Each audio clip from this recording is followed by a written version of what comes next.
Salut, alors dans cette vidéo, on va répondre à la question d'un auditeur. Comment remonter en position un site qui s'est fait pénaliser et a perdu toutes les positions de ses mots-clés? Bon, il y a plusieurs questions finalement, hein. En gros, c'est des questions qui sont relatives aux pénalités Google. Alors, je sais que vous êtes nombreux à me poser ces questions, donc je vais y répondre. J'en ai pris justement quelques-unes au hasard. Alors, comment remonter en position un site qui s'est fait pénaliser? C'est un vaste sujet. La fameuse réponse, ça dépend. Ça dépend en fait parce que faut vraiment voir au cas par cas. C'est uniquement quand je vois justement le site internet, que je vois le nom de domaine. Après, j'ai une mécanique, on va dire, j'ai un process réflexe pour analyser, voir les tenants aboutissants, si ça dépend plus du contenu, si c'est une pénalité qui est plus liée au contenu, si c'est une pénalité plus liée au lien, voir si c'est une pénalité également manuelle ou automatique, parce que le traitement va être complètement différent. Donc déjà, en fonction de ça, on va déterminer le champ d'action. Okay, donc ça, bien sûr, j'en parle dans le programme l'Académie ici. L'Académie, je t'en parlerai à la fin, mais grosso modo, il y a plusieurs modules, d'accord? Plusieurs modules. En gros, c'est des modules dédiés par section, hein, on va dire, hein, par champ d'action. Et il y a notamment un module dédié aux pénalités. D'accord? Voilà, niveau 16 que j'explique. Donc, si ça t'intéresse, l'Académie, ou si tu veux d'ailleurs juste le module, il y a également des offres, ce que j'appelle des offres à la carte, qui sont possibles ici. C'est-à-dire que tu prends le module de ton choix. Il doit y être, peut-être que je ne l'ai pas mis en place encore. Ouais, s'il sortait une pénalité Google. Voilà. Allez, à part tes fêtes. Donc oui, j'ai un process classique. Déjà, quand j'ai le site internet, première chose, c'est du blabla, c'est du bon sens. Je vais faire un tour sur le site internet pour avoir une idée, voir si je décèle par expérience des choses qui vont pas. Ça peut se jouer justement au niveau du contenu. Si c'est un site e-commerce sur des fiches produits, par exemple, la problématique courante sur les sites e-commerce qui est récurrente, c'est les problématiques la plupart du temps liées au duplicate content, donc la duplication de contenu. Ça peut être une duplication de contenu externe, c'est-à-dire que c'est des concurrents qui copient le contenu du site, mais la plupart du temps, moi, ce que j'ai vu passer, c'est essentiellement du duplicate interne en fait. Hein. C'est quelque part un auto-négatif par méconnaissance. Voilà, il y a pas mal de duplication de contenu sur des fiches produits ou autres d'ailleurs, mais la plupart du temps sur les fiches produits dans le cadre d'un site e-commerce. Ensuite, il y a des problématiques de maillage interne. Ça, j'ai fait une vidéo là-dessus. Je t'invite à la regarder si c'est pas déjà fait. Voilà, donc je t'invite si c'est pas déjà fait à parcourir ma chaîne YouTube. Il y a plusieurs vidéos qui ont été traitées sur le sujet du maillage interne. Il y a notamment cette vidéo que je t'invite à regarder, Effet Yo-Yo, la solution ultime pour l'éviter, où je traite des problématiques de maillage interne. Et effectivement, la vidéo dédiée, le guide ultime pour optimiser son maillage interne, qui est plus, on va dire, une initiation au maillage interne, mais vraiment la vidéo stratégique capitale, c'est l'effet yo-yo, qui dure quasiment 1 heure sur le sujet. Hein. Voilà. Donc des problématiques de maillage interne. Ensuite, au niveau des pénalités, moi, ce que je vais faire, alors il y a plusieurs types de pénalités. C'est un panel. Déjà, la première chose, c'est voir si c'est une pénalité manuelle ou automatique.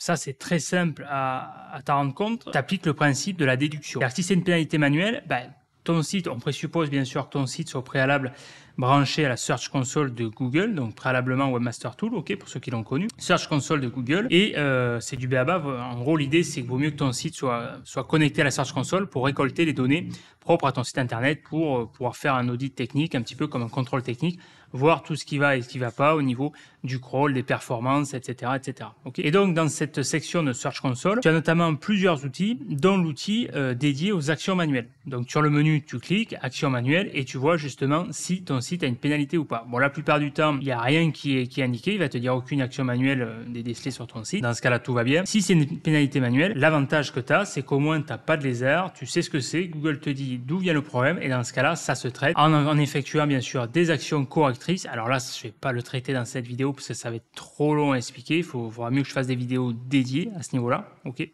Mais la particularité d'une pénalité manuelle, c'est qu'en plus de traiter le problème de fond, c'est-à-dire sur le site ou en dehors du site, en fonction de la nature de la pénalité, on va également devoir faire une demande de réexamen. D'accord? Donc une demande de réexamen, comme son l'indique, c'est une demande que tu rédiges voilà, sur papier. On va dire, tu prépares ta demande. C'est limité en nombre de caractères. C'est une forme de plaidoyer. Hein. Il y a toujours une mécanique à respecter. Par expérience, pour avoir levé plusieurs pénalités manuelles. Il y a un process qui marche bien, sur lequel d'abord tu commences à t'excuser, ensuite tu mets noir sur blanc, tu reconnais les faits en fait, ta reconnaissance des faits, ça sert à rien de les prendre pour des couillons parce qu'ils le savent quoi à ce niveau-là. Et voilà, et ensuite tu listes les actions correctrices que tu as fait, tu promets de plus recommencer, etc. Tu montes page blanche, bref, voilà, il y a un process à ce niveau-là. Donc ça c'est la première chose, c'est une pénalité manuelle. La pénalité manuelle, les deux classiques de toute façon, soit c'est c'est ce qui va toucher, ce qui s'apparente à la pénalité un petit peu, ce qu'on appelle panda au niveau du contenu. Alors le contenu c'est assez large hein, parce qu'il y a plusieurs pénalités manuelles. Hein. Mais bon, la plupart du temps c'est... Alors bon, on va pas rentrer dans les détails, mais il y a une pénalité qui va qui est assez courante sur le contenu, mais qui va plutôt concerner l'approche Black Hat. Tu vois, c'est les pénalités comme spam agressif. Généralement, quand tu as ce genre de pénalité manuelle, tu sais pourquoi tu l'as, tu as fait du contenu bouilli, voilà, il n'y a pas de... Donc ça, je l'avais testé. J'avais testé de l'avoir, ça avait été assez compliqué d'avoir ce genre de pénalité manuelle pour ensuite réussir à le lever, parce que je pars du principe que pour connaître les limites, il faut d'abord les franchir, hein, les dépasser, c'est mieux. Voilà. Donc, tu as ce type de pénalité. Ensuite, la plupart du temps, maintenant, ça va être des pénalités automatiques. Hein. Tu peux en avoir encore, qui arrivent assez fréquemment, les deux fréquentes qu'on peut rencontrer, même si tu en as plusieurs, hein, mais tu as la pénalité, donc, comme je t'ai dit, pour le spam agressif, dans le cas d'une stratégie Black Hat vraiment agressive, ou alors tu as la pénalité qui va plus toucher un profil e-commerçant ou un profil amateur, entre guillemets, notamment au niveau du balisage structuré. Le fameux intitulé balisage structuré contenant du spam, d'accord ? Ça arrive fréquemment, surtout que le balisage structuré, c'est tellement complexe à mettre en place, c'est tellement précis. Moi-même, il faut chaque fois que je me concentre dessus, il faut que j'applique vraiment, je me concentre sur les docs parce que ça évolue en permanence. Et en fonction de la nature des balisages, c'est plus ou moins complexe. Alors, tu as les balisages simples, bien sûr, hein, le balisage web page, des trucs comme ça, très très basiques par défaut, ce que font les plugins WordPress. Mais tu as des balisages plus poussés, notamment que j'avais implémenté dans la thématique santé, qui était encore assez novateur à l'époque. Mais voilà, c'est intéressant, ça permet de structurer, comme ça indique, les données. Mais si c'est pas bien fait, vu que c'est assez délicat, assez subtil à mettre en œuvre, ça peut provoquer des problématiques qui sont la plupart du temps finalement non volontaires. C'est pas dans une volonté de leurrer l'algorithme, même si ça peut arriver. Il y en a qui font n'importe quoi ou avec, hein, notamment le fameux balisage pour les faux avis. C'est le plus connu, le cas typique de spam pour le balisage structuré. Mais la plupart du temps, c'est involontaire. C'est involontaire et souvent c'est fait notamment sur les e-commerçants. La problématique, c'est sur des fiches produits, un mauvais balisage sur les fiches produits qui est appliqué également sur les catégories. Et ça peut provoquer un couac. Moi, je sais que j'avais plusieurs clients comme ça.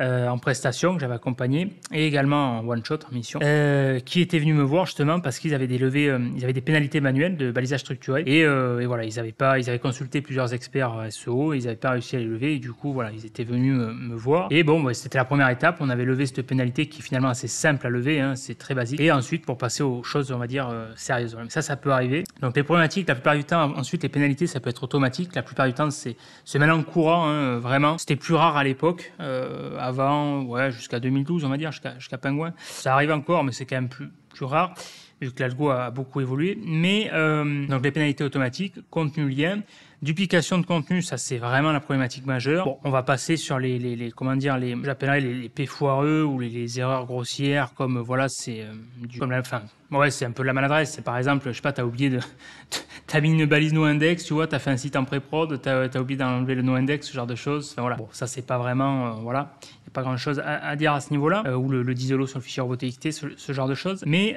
donc le contenu ou alors les liens, un problème de, d'étanchéité du silo sémantique. Mais tout ça pour le voir, c'est vraiment au cas par cas. Ça dépend tellement de la nature du site. Donc moi, ce que je fais généralement, tu m'envoies par exemple l'URL de ton site, je regarde le site internet. Déjà, je vais voir avec l'expérience où ça vient. T'arrives à sentir à peu près, voir s'il y a une ligne directrice ou pas. Ça peut arriver quand c'est assez grossier comme problématique, on va dire. Sinon, si c'est plus subtil, dans ce cas-là, donc première chose, tu regardes le site internet. Deuxième chose, tu fais un check-up basique, c'est-à-dire que tu fais déjà la commande site de point, le nom du site, par exemple. Je sais pas moi, site de point, bon là tu vois mon site.com, je sais pas si ça va ressortir quelque chose, mais ouais non, ça ressort rien, tu vois. Ou alors, qu'est-ce qu'on a? On va dire lesfurets.com par exemple. Voilà, tu vois. Bon, 8730 déjà. Bon, logiquement, quand tu fais la commande site de point avec le nom de ton site, vaut mieux pour toi, tu dois avoir, ça doit réagir, d'accord? Tu dois avoir un certain nombre de pages qui doit apparaître.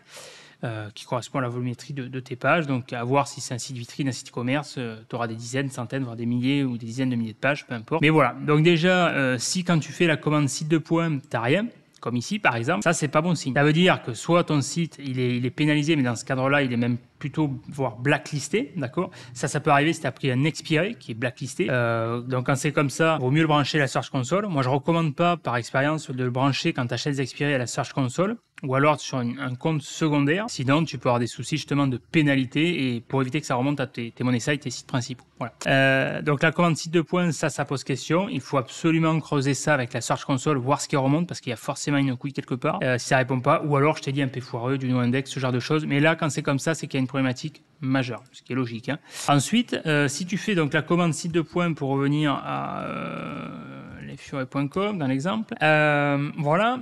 Donc là, par exemple, la première page, c'est quoi? C'est la page d'accueil. Bon, 99% des cas, c'est la page d'accueil qui doit ressortir. Parce que c'est logique, c'est comme ça, c'est du bon sens. Tout un site internet a plusieurs pages, mais la page maîtresse, la page qui maille d'où ça part, c'est la page d'accueil. Parce que quand tu tapes le nom de domaine, par exemple, lesfuret.com, la première page qui est affichée par défaut, c'est la page d'accueil. Tout part de la page d'accueil. Lesfuret.com / donc la page d'accueil. Okay, voilà. Et la page d'accueil, c'est également celle forcément qui a le profil de lien par défaut statistiquement le plus important parce que c'est celle qui a la volumétrie, la quantité de liens la plus importante et également aussi la qualité, mais surtout au niveau de la quantité de liens, c'est celle qui reçoit le plus de liens parce que par défaut quand tu fais un lien vers un site internet, tu fais un lien vers la page d'accueil, d'accord? Visiter le site, que ce soit des sites d'annuaires, de forums, etc. Ok, voilà, donc ça c'est la page d'accueil.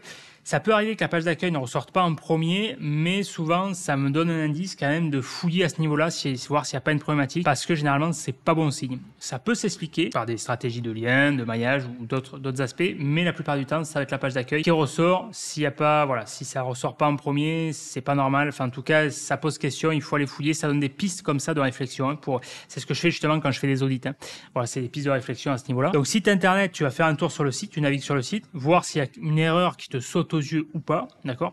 Raisonne toujours en termes macro, en termes de pénalité, ça c'est une erreur courante qui est faite, et de raisonner en termes micro et donc pas macro. C'est-à-dire d'essayer d'aller voir dans le détail, ça peut arriver bien sûr, hein, pour gérer des projets complexes en agence ou même en tant que prestataire, voilà, freelance, ça peut arriver des cas comme ça, notamment quand j'avais et encore que non, j'avais le cas sur une pénalité Panda pour un site, je vais pas citer donc parce que j'ai signé une clause de confidentialité, mais pour un site leader, on va dire, dans le domaine des jeux vidéo. Et c'était quand même finalement un problème qui était assez macro parce que c'était sur un sous-domaine. C'était un sous-domaine sur un forum.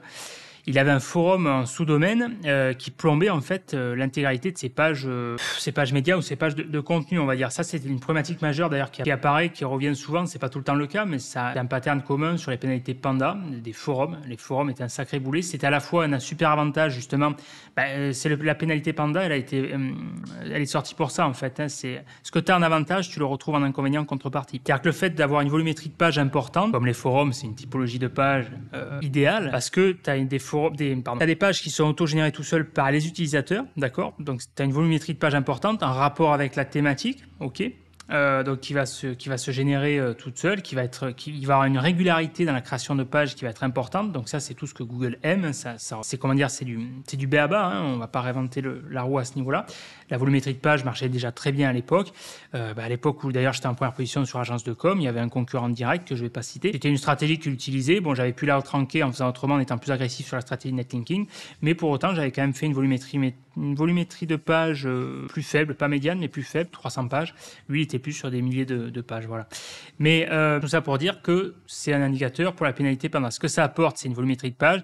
La contrepartie, si la qualité attendue d'un point de vue algorithmique de page, si par exemple, notamment le contenu unique, c'est comme ça que je le traduis en termes algorithmiques, parce que la notion de qualité, ça ne veut rien dire, c'est subjectif. Si le ratio de contenu unique sur la page n'est pas suffisamment important, d'accord, s'il y a un delta trop important, ça peut déclencher une pénalité. Voilà. Okay, et donc déclasser, dégrader le référencement. Et donc c'est surtout que la problématique majeure, c'est non seulement dans le cadre d'un sous-domaine ou sur une section d'un site, d'un répertoire, non seulement ça va dégrader la capacité de ranking de cette partie-là, comme là le sous-domaine forum, mais en plus de ça, la particularité du sous-domaine, ça va imputer, vu que le sous-domaine dépend quand même du nom de domaine, même s'il y a un traitement un petit peu à part, particulier, ça va plomber, si c'était passé là, ça a plombé le nom de domaine principal. D'accord, voilà. Bon, ça c'était l'aparté. Donc, commande site 2 points, effectivement, pour voir s'il y a des indicateurs. Check du site. Et ensuite, bien sûr, 2 niveaux d'analyse. Hein, si c'est au niveau du contenu, une analyse, un audit propre au niveau du contenu. Alors ça, tu peux le faire soit avec... quand tu as l'expérience avec ton cerveau, moi j'utilise très peu d'outils, sauf si c'est vraiment des grosses volumétries de pages, si on va aller voir dans le détail, c'est plus on va dire pour l'analyse technique, tu peux faire des appels d'outils des outils comme OnCrawl, comme Screaming Frog. J'utilisais à l'époque, j'utilise quasiment plus, mais quand je travaillais en agence, j'utilisais Yuda. Yuda, ça a été rebrandé, hein, mais ça s'appelait, je crois, si je dis pas de conneries, Yuda SEOrank à l'époque. C'était pas mal du tout. C'était un crawler en fait qui t'analysait les pages et remonter les problèmes au niveau de la hiérarchie, des trucs comme ça. Donc ça, tu peux le retrouver, je pense, dans Screaming Frog. Mais voilà, des outils comme ça. Et également après pour le profil de lien et voir également au niveau du ranking Ahref. Tu as d'autres outils, hein, tu peux utiliser SEMrush, voilà, ou SEO Observer, l'outil de Kevin là, Richard. Je l'utilise pas, je l'ai jamais utilisé.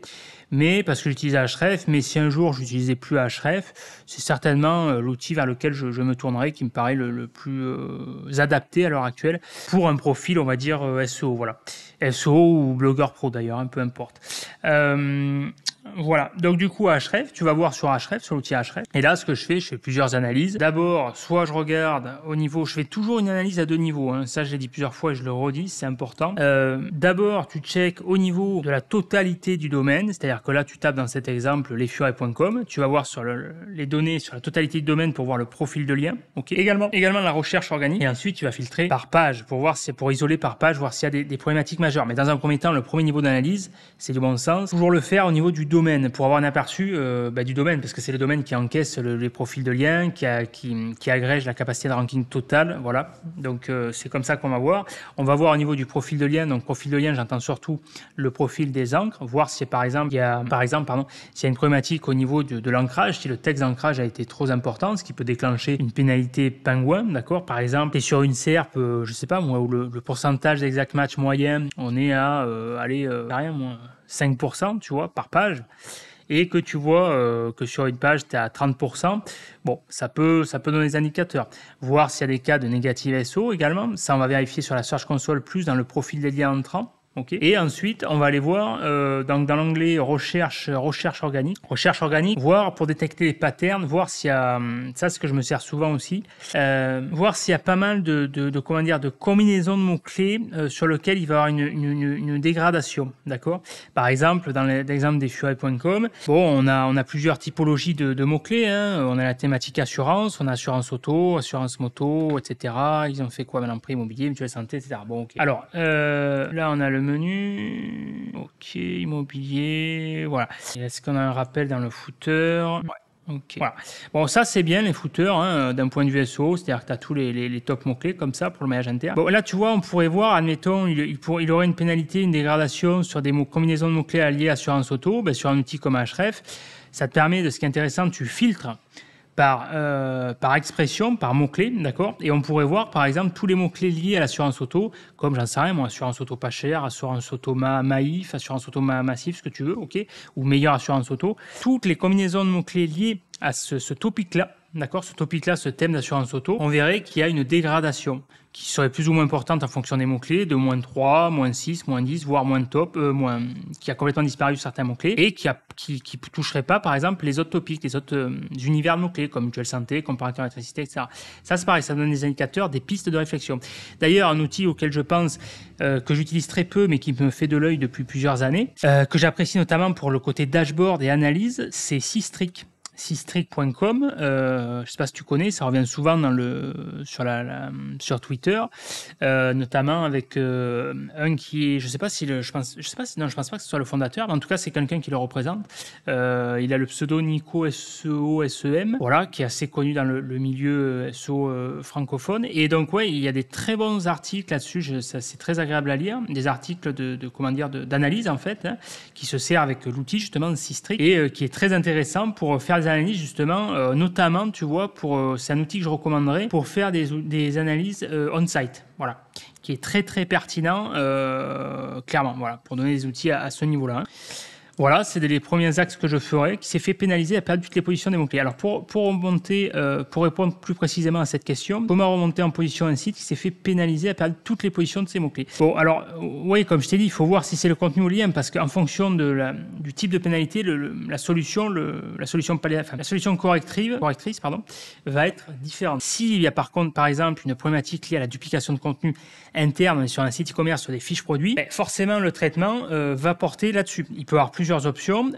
Moi, j'avais eu, alors je sais que ça peut paraître contre-intuitif, mais ça m'est arrivé, un site e-commerce qui était venu qui m'avait contacté par le passé. Il avait une pénalité qu'il avait lui-même créée, ce qui est finalement assez fréquent, où en fait, il avait créé des milliers de produits sur, alors je ne vais pas dire les mots-clés, et donc dans la thématique santé. Et du coup, parce qu'ils pensaient bien faire, ils s'est dit, je vais créer plein de pages, comme ça c'est cool, ça va faire plein de pages pour Google. Sauf que le problème, c'était contre-productif parce que le contenu était similaire. Donc il y avait ça a provoqué une duplication majeure de contenu.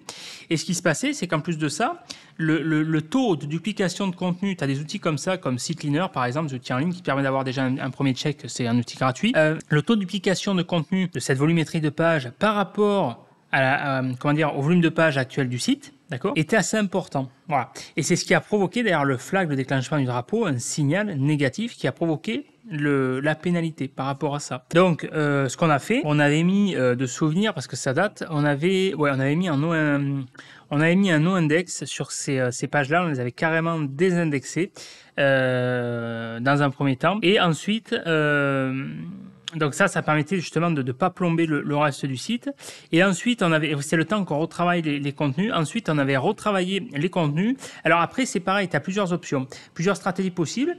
Soit tu as en capacité de retravailler le contenu, c'est-à-dire que tu peux apporter un contenu unique à chaque page, parce que c'est ça qui est important, c'est contenu unique par page, c'est comme ça que Google, d'un point de vue algorithmique, raisonne. Dans ce cas-là, ok, banco, tu laisses, et après, à toi, comment tu génères du contenu unique, comment, ça, il y a plusieurs solutions, c'est pas les solutions qui manquent à l'heure actuelle. La plus facile, la plus recommandée en ce moment, c'est l'IA, le contenu assisté par l'IA, à toi de gérer les prompts correctement. Tu as une notion de prompt, itératif. Ce qui marche bien, c'est de faire une série de prompts, c'est-à-dire que tu vas interagir avec l'IA. Tu vois l'IA finalement j'ai toujours dit, comme un assistant virtuel, comme un personnage auquel tu vas interagir. C'est-à-dire que tu lui fais un premier prompt, ça va pas être bon, tu affines le prompt, tu dis tac, fais comme ça, n'utilise pas de formule de politesse, comme ça, tu vas éduquer en fait l'IA, c'est le principe du machine learning. Et en fonction d'une série de prompts, il n'y a pas de valeur absolue, mais minimum 3-4 itérations, voilà, tu peux pousser jusqu'à 10 en fonction de la nature du contenu voulu, mais 3-4 prompts, ça peut être bien, 10 ça suffit, après c'est contre-productif, mais entre 3-4 à 10, et voilà. Tu as un bon contenu en sortie, donc tu as ça, l'IA, après l'IA, voilà, tu as le choix, ChatGPT, Bard, ce que tu veux, Jasper, plus délicat. Ensuite, tu as les outils de content spinning classique, tu as The Best Spinner, si tu te penches là-dessus sur les stratégies Black Hat comme avec GSA par exemple, tu vas vite te rendre compte qu'il y a des besoins en génération de contenu automatique qui sont importantes, et dans ce cas-là, il faut faire appel à des logiciels de spin. Donc ouais, tu as The Best Spinner, Spinner Shift, parce qu'il manque, comment il s'appelle, contenu unique aussi, qui est pas mal. Voilà. Sur Content Machine, qui le gère plutôt assez passablement, plus recommandé pour de la bouillie ou des sites satellites, mais pour du site principal, pas forcément. Enfin, si, ça rank, attention, je l'ai testé. Mais tu peux avoir un phénomène de décrochage où il faut le retravailler, à voir. Ça peut faire l'affaire. Dans tous les cas, il faut avoir une intervention humaine là-dessus, au niveau du contenu, ou alors rédacteur web, bien sûr. Et donc, bref, tout ça pour dire que tu peux, donc, tu fais en sorte d'avoir un contenu unique, ou alors, si tu peux pas, dans ce cas-là, et que tu veux laisser la page pour l'utilisateur, dans ce cas-là, il faut que tu fasses en sorte que tu n'aies pas de duplication de contenu. Okay, donc, tu as plusieurs solutions techniques, encore une fois, il faut être créatif. Tu peux, par exemple, mettre ce contenu-là en image, une pratique courante. Tu fais en sorte de compresser l'image, qu'elle soit légère, pour pas que ça alourdisse un peu la page. Donc, en fait, c'est du texte-image, voilà, c'est du texte fait dans l'image, qui fait que le texte n'est pas cliquable en soi, voilà. Ou alors, tu fais une iframe. Tu mets ton texte en iframe, c'est-à-dire qu'en fait, c'est toujours le même texte qui est appelé dans une iframe sur toutes les pages. Voilà. Ça, c'est une solution aussi, un peu plus lourde en termes de ressources techniques, mais ça se fait aussi. Comment remonter en position un site qui s'est fait pénaliser et perdu toutes les positions des mots-clés? Donc ça, c'est au niveau du contenu, c'était une pénalité au niveau du contenu. Si c'est au niveau des liens, ce que j'explique dans la vidéo sur l'effet yo-yo, une problématique de maillage interne, ça, je te laisserai regarder la vidéo. Il faut retravailler le maillage à ce niveau-là pour restabiliser tout ça. Si c'est le netlinking, retravailler la stratégie de lien en fonction d'eux. S'il y a une stratégie sur les encres de lien qui est trop agressive, il va falloir la réajuster. Par exemple, s'il y a plus de 30% d'exact match sur une page en question, il va falloir noyer le poisson en faisant des encres de lien, entre guillemets, soit à la con ou autre, comme cliquer ici, visiter le site. Dans ce cas-là, tu as des prestats comme AccessLink, par exemple. Ou alors, tu peux en profiter pour oui, si, c'est quand même mieux. Quand c'est comme ça, je recommande pas trop quand même de faire des encres avec des mots-clés connexes. Au mieux diluer bien le poisson. Soit du lien comme ça, visiter le site, ou du lien naked ou brandé, quoi. Tu vois, par exemple, si c'est lesfurets.com, lesfurets, voilà, etc. Au niveau de la stratégie netting, on va pas rentrer dans les détails, c'est des axes déjà ici. Que faire? Que faire, c'est ça, j'ai répondu à la question. Il faut être actif à ce niveau-là. Et ça, là, par exemple, quand je faisais ça dans le cadre de prestations, bah, j'échangeais en fonction avec le client, en fonction de la data qui me remontait, on échangeait ensemble, voir les axes d'amélioration à ce niveau-là. Doit-il supprimer du contenu? Moi, je le recommande pas. C'est vraiment dans le dernier cas, quand il n'y a vraiment pas le choix. Moi, je t'ai dit là, quand ce qui s'était passé, parce que oui, je t'ai parlé de la balise noindex là pour désindexer le contenu, mais c'était vraiment en dernier recours. On avait déjà testé en amont plusieurs autres techniques. C'est vraiment pour moi en dernier recours parce que c'est quand même brutal, hein, désindexer le contenu. C'est contre-intuitif quand t'es SO, justement, hein, quand tu fais du SO. Enfin, quand t'es SO, tu fais du SO ou t'es éditeur de site ou blogueur pro, peu importe. Voilà, mais comme moi, je fais du SO et je suis SO depuis 2008, donc je sais de quoi je parle, vu que j'ai également travaillé en agence en tant que prestataire et en tant qu'éditeur de site, donc j'ai touché un petit peu à tous les leviers d'action à ce niveau-là. Mais est-ce qu'on a supprimé le contenu en dernier recours? C'est pas recommandé, mais si vraiment tu vois que t'as pas le choix, dans ce cas-là, ben, comme je t'ai dit, noindex ou alors contenu texte-image ou iframe, voilà. Doit-il impérativement ajouter du contenu neuf et supprimer le contenu ancien? Non, ça dépend. Alors c'est vraiment au cas par cas, c'est ça qui est délicat. C'est vrai, hein, c'est la réponse de Normand, mais ça dépend. Si tu vois que le contenu est vraiment pas réactif, si tu fais des modifs, il faut faire des tests en fait. Hein. Moi, c'est ce que je fais. Il faut faire des tests. Tu fais des tests. Si le contenu réagit pas bien, tu modifies le contenu. Si tu vois que ça réagit pas bien, bon, encore une fois, faut voir s'il y a une problématique de duplication de contenu majeur. Tu vas voir l'intention de la SERP également. Si tu vois qu'il y a vraiment une couille à ce niveau-là, que tout le reste est clean, en supposant que tout le reste est clean aussi, hein, que la stratégie netlinking, le maillage, tout est clean, hein, parce qu'attention, hein, voilà. En supposant que ça soit vraiment le contenu, et du coup le contenu de la page en question, dans ce cas-là, oui, en dernier recours, encore une fois, tu supprimes le contenu ancien et tu refais, voilà. Mais c'est pareil, il faut le faire en dernier recours parce que c'est quand même plus lourd à mettre en place, hein, voilà. Doit-il être agressif dans le netlinking? Alors ça dépend, pas forcément. Ça, c'est un truc je recommanderais dans certains cas, mais avec des pincettes, ça demande quand même une certaine maîtrise là-dedans, une certaine subtilité. Moi, c'était Alors, agressif dans le netlinking, ça m'est eu arrivé de manière ponctuelle pour des clients et pour mes sites personnels. Ça m'était arrivé s'il y avait eu effectivement un effet, je le recommande plus, alors soit dans le cadre dans des problématiques spécifiques, hein, soit dans le cadre d'un effet yo-yo. C'est-à-dire que tu as eu un effet yo-yo, tu as fait le taf, tu as tout, mais attention, hein, faut faire les choses dans l'ordre. Comme là, l'effet yo-yo, regarde la vidéo si tu l'as pas déjà regardé, ça se fait pas comme ça, un claquant de doigts, c'est un gros chantier. Comme là, ce client, il y a un travail d'accompagnement sur 1 an et demi, hein, voilà, un gros chantier. Même si ces résultats ont commencé à exploser au bout d'un mois et demi, parce que j'ai fait en sorte que ça le fasse avec d'autres stratégies. Mais après, pour pérenniser et stabilité sur le long terme, c'était une stratégie de fond, d'accord?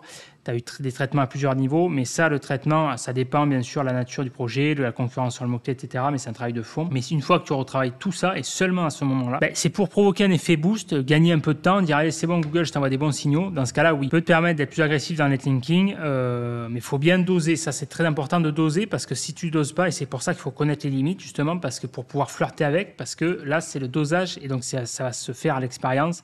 Parce que là, si tu fais n'importe quoi, tu peux tout simplement péter tous les efforts que tu as fait en avance, ça peut être contre-intuitif et se retourner finalement contre toi. Mais si tu sais ce que tu fais, et seulement si tu sais ce que tu fais, si tu sais bien doser, que tu arrives à cerner à peu près les limites, dans ce cas-là, oui, ça peut être intéressant d'être agressif. Dans un premier temps, par une période de temps donnée, de 1 ou 2 mois après la correction, les actions correctrices. Moi, ce que j'avais fait notamment avec les expirés, une stratégie expirée, les achats de liens sur Next Level, j'avais acheté pas mal, je tournais à 2-3 000 euros en achat de liens mensuels sur une campagne de plusieurs mois, voilà, sur des liens stratégique à 200-300 euros qui marchait très bien sur des mots-clés à concurrentiels, à fort trafic et à haut ticket, haut potentiel de conversion. Hein, voilà. Et donc, dans ces cadres-là, oui. Et sinon, pour les sites personnels, oui. Et une autre cas de figure, c'est si tu as une attaque de négative SEO, c'est-à-dire que tu as un concurrent qui est incompétent, frustré, jaloux, envieux, et donc il s'en prend à toi, voilà, donc parce que voilà, c'est un aveu d'incompétence, il sait pas faire autrement. Et donc du coup, si tu as bien fait le job, t'as planqué la majorité de tes liens entrants via ton réseau de sites cloqués, via d'autres liens et d'autres stratégies, ce qui fait que la partie émergée de l'iceberg, finalement, ça représente qu'une infime portion. Moi, c'est ce qui m'a sauvé à plusieurs reprises sur certaines de mes niches, sur une niche notamment santé que j'ai toujours, mais que je m'occupe plus. Enfin, voilà, je m'occupe plus vraiment parce qu'après, il y a les gros qui sont arrivés. Passeport santé et compagnie, donc le ticket d'entrée est devenu plus important. Enfin bref, voilà. Et donc, du coup, ça m'est arrivé 3 fois sur cette niche-là. Donc, il y a vraiment eu un phénomène d'acharnement. Voilà. Et donc c'est tout ce que je déteste, l'acharnement. Et donc, heureusement, ce qui m'a sauvé, j'avais prévu le coup, j'avais pu absorber cette attaque, vu qu'il y avait des réseaux de sites planqués à ce niveau-là. Et donc, ce que j'avais fait, j'avais été à contre-courant, justement, j'avais amplifié cette action-là pour donner à Google, pour jouer sur un phénomène de buzz.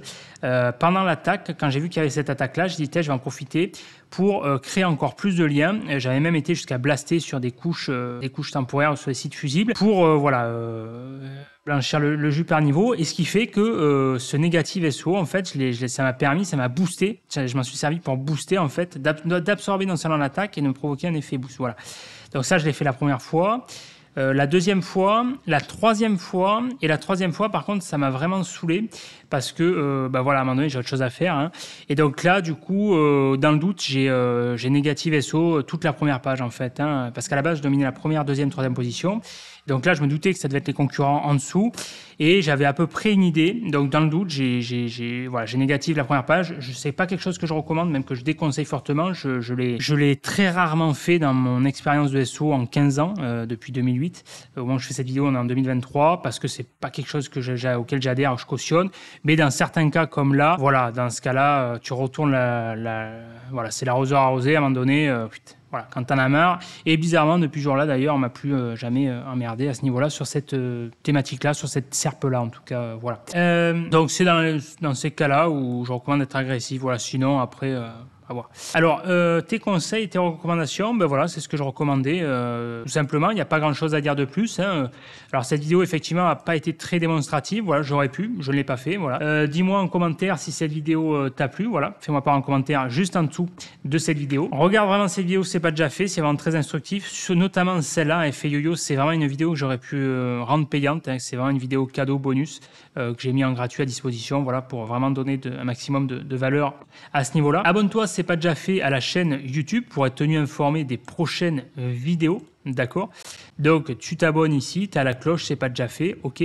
Tu likes cette vidéo, ça t'a plu, ça donne de la force, tu mets un pouce comme ça, paf, ça va envoyer un bon signal à l'algorithme, ok? Ensuite, si tu veux vraiment être tenu informé, vraiment bénéficier de conseils SEO et de manière plus large sur le business en ligne, tout simplement, tout ce qui est en rapport avec la vie entrepreneuriale dans lequel je partage mes pensées du moment, accès mindset, stratégie, rejoins la newsletter, tu as juste à rentrer ton mail ici, voilà, rejoins, fais comme plus de 250 membres, enfin même, j'ai pas mis à jour, mais en 280 à l'heure actuelle.